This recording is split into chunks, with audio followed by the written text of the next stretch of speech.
The fourth Eclogue is a controversial and beautiful piece.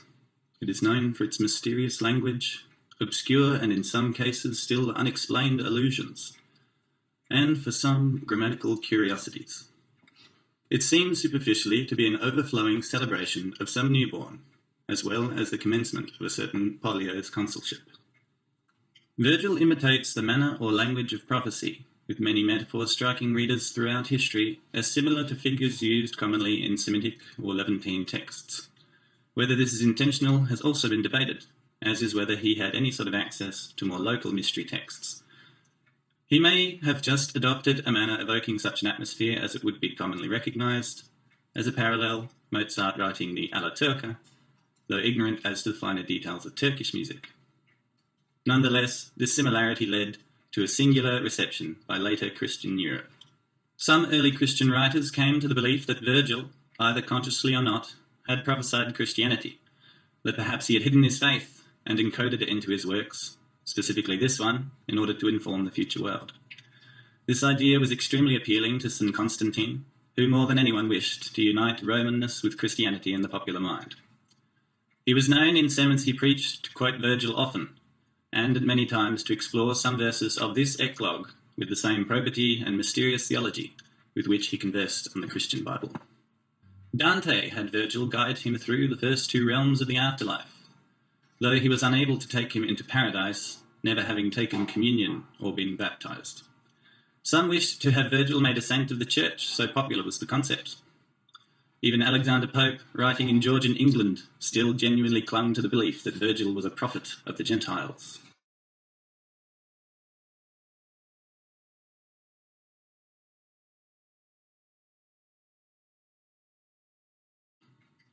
The original Sibyl's oracles, as purchased by Tarquinius, had been destroyed in a fire, which necessitated an empire-wide hunt for copies and quotes. In a manner reminiscent of the early Christian church discerning which text befitted the Bible, eventually a secret canon was established, and the new revised standard was hidden away again, moved in Augustus' reign to Apollo's temple on the Capitoline. The procession from Golden Age to ours is finished, and now we're going to repeat. The Virgin Justice will return to restore righteousness in the world, and such a god as he who presided over the Golden Age will be enthroned again, although note here the Saturnian reigns rather than the reign of Saturn. With new begettings of people or creatures for the world to come, being a feature here. He then asks Diana or Artemis, but here referred to by the name of Lucina, from Lux, a goddess of childbirth, to be kind to a newborn baby boy, for this birth signals that her brother Apollo is the new great god. Incidentally, Juno, Lucina and Diana were conflated in various ways, in various poems and etc. This boy, I think, is a synecdoche representing all forthcoming children of the era. So, rather than simply meaning one boy, it's all boys, or all children rather.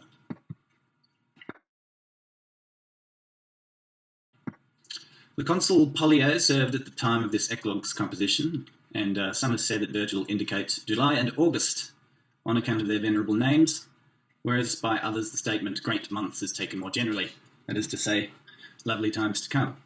I'm not sure how the chronology works with regard to the naming of those months, but perhaps. Many commentators have taken the last three lines here to be referring to Octavian, who was, when this was being written, on the very verge of his triumph, thus making it safe to begin inordinate praise, or perhaps wise.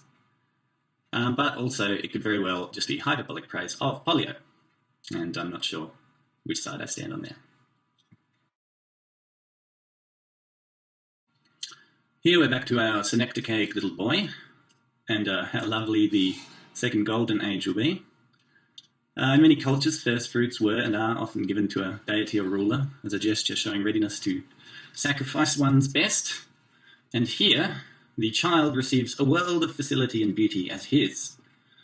Virgil employs many common utopian tropes and onomatopoeic devices, some being the slithering occidet et serpens, or the bulbous distenda ubra.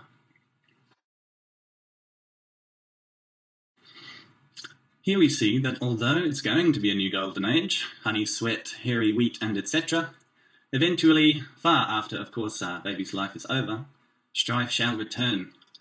And although we would have it differently, Virgil still treats the following ages as exciting and glorious. The goddess Thetis here is used to stand for the sea. Thetis, Achilles' mother, could be tried otherwise, for she, enraged at her son's misfortunes in Troas, proved instrumental in Troy's destruction, arranging Hephaestus fashioning the arms which Achilles wore in his berserk heroics. It is interesting that she opens this list and her son closes it. Perhaps she was chosen to represent the sea on account of her capacity to cause such destruction. That might be a bit of a stretch. The Tiphys mentioned here was the pilot of the Argo, or the helmsman. And yes, the Argo, of course, being the ship that took the chosen heroes, or Argonauts, on their adventures.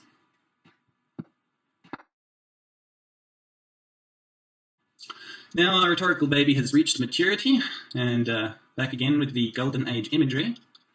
For Murex, it's easiest perhaps to read purple, saffron, yellow. Also, the male, perhaps orange. It's difficult to find equivalent terms for colours, as we know. There are some lovely metaphors tucked in here. Age is hardened, nautical pinewood opts to shut up shop, and wool gives up on attempting to trick us. Hue itself is personified, clothing baby lambs. The ordinarily horrible fates are quite keen on the return of the Golden Age, summoning Apollo themselves to take his glorious role upon himself as Pantocrator. The word incrementum is a very funny word. Also, a third-person imperative is here, currite.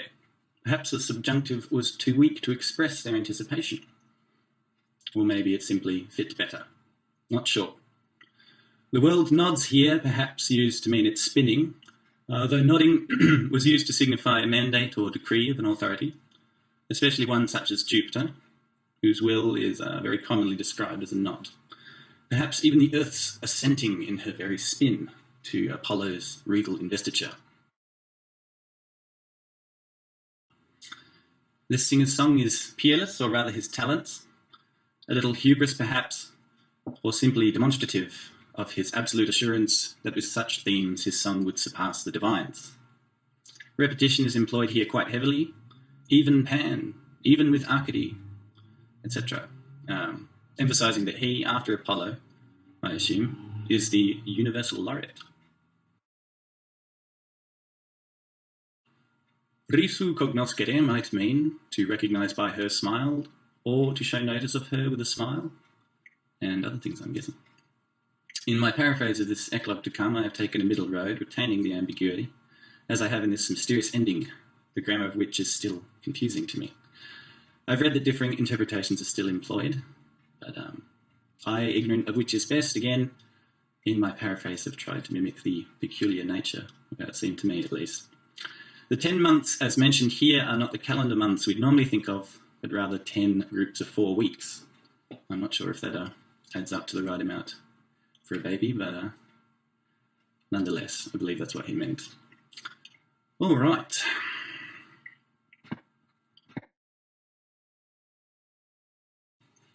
My favourite era of poetry is the English Augustan, and therein many would take classical material and, more loosely than when translating, pay tribute to the original author by using individual pieces as frameworks. Some were very close but changed a few names, and others were wildly divergent, bobbing in and out of accuracy. I have paraphrased this eclogue in that style in order to demonstrate how such pieces might have been received in such a time, in a way more familiar to us.